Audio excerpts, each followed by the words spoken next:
అందరి ప్రేమను, అభిమానాన్ని, ఆప్యాయతలను పొందాలంటే ముందు నీ నోటిని అదుపులో పెట్టుకోవటం అలవాటు చేసుకో, నేర్చుకో.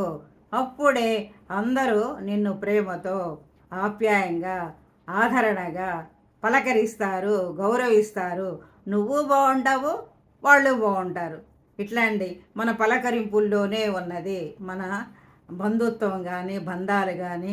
పలకరింపు విసురుగా ఉంటే అవతల నుండి కూడా మీది ఎంత దూరం అయితే మాది కూడా అంత దూరం. అందుకని మన పలకరింపు ప్రేమతో కూడిందై ఉండాలి.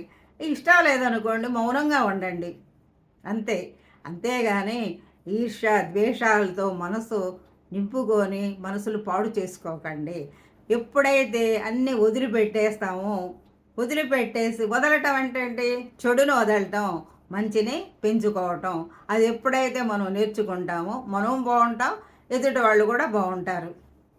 జై హింద్.